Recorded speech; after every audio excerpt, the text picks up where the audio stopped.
All right, everybody. My name is Ben Emanuelson, and I've been making some videos that are more on the comedy side, but this video is going to be more of a do-it-yourself repair type video. So what we're looking at here, this is a Silvertone by Samick electric guitar. It's got a humbucker, 2 single coils. This is I think it's like a Sslk 35 DOS TBL. So it's like a 2000 or 2002 guitar. So the story with this guitar is, my brother found it leaning up against a dumpster, and it had a rope around the headstock, so I guess it was hanging in a shed or something for like a decade. I don't know, but my brother's Joe Emanuelson, and I'm so thankful he found this guitar. There's a lot of rust. There's a spider that died there in the tremolo spring cavity. I pulled the tremolo off just now. I don't know if the electronic parts work right.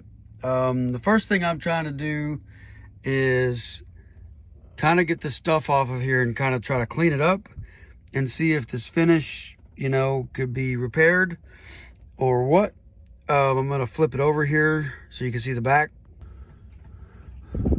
So yeah, this Samick guitar, a couple things I'm going to be doing to clean this. I'm going to be using some Lysol, some WD-40, different kinds of chemicals like that. And I want to ask you all, be sure to subscribe, like, comment, share.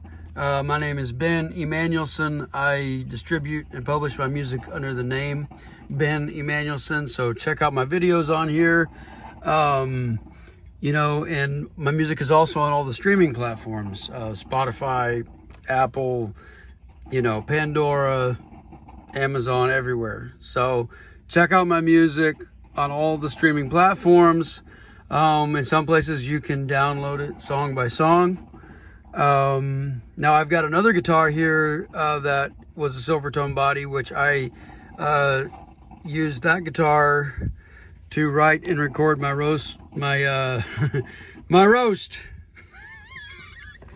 most recent single, NDE, was written and recorded on a guitar with a Silvertone body.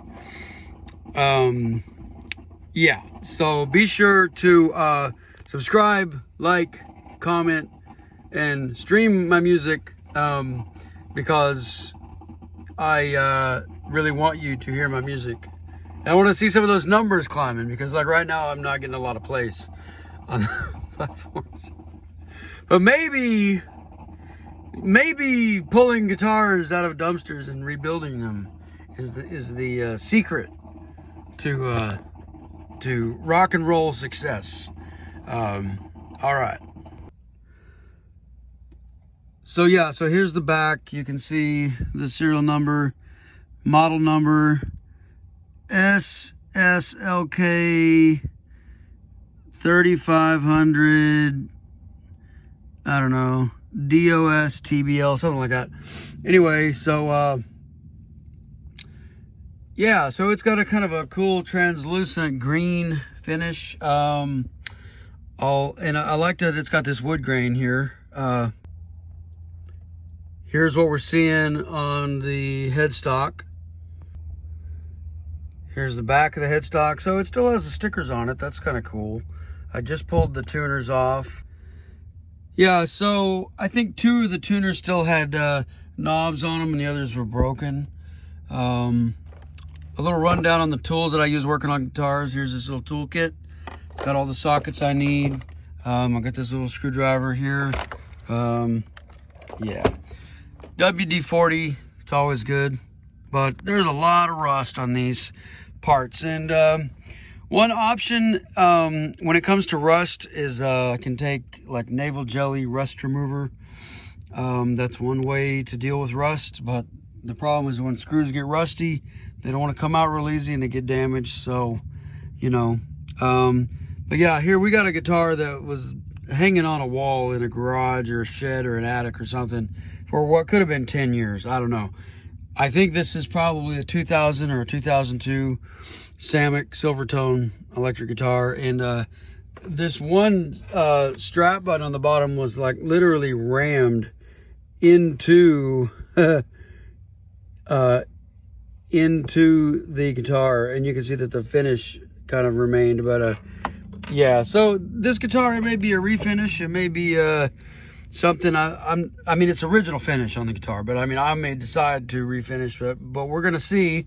So I think this is gonna be a cool project, and we're gonna see where it goes. And the frets, really, they don't look too bad. I haven't checked the neck to see how straight it is yet, but anyway, so this is gonna be an interesting project. So here's a quick view of some of the parts that I've taken off the guitar, the tuners and the tremolo. And you know, I've got them in this lasagna tray that I was going to use as a bowl, and now I'm using it to hold these parts temporarily. It was interesting the way they had the strings going through these saddles. They weren't anchored down here. They were going around, and then there was like a knot, and one of them still had the, you know, the brass part. Yeah, so I've never seen that before. So it didn't ring clear when they had the strings on that way. And so I guess they decided to hang it on the wall. I don't know.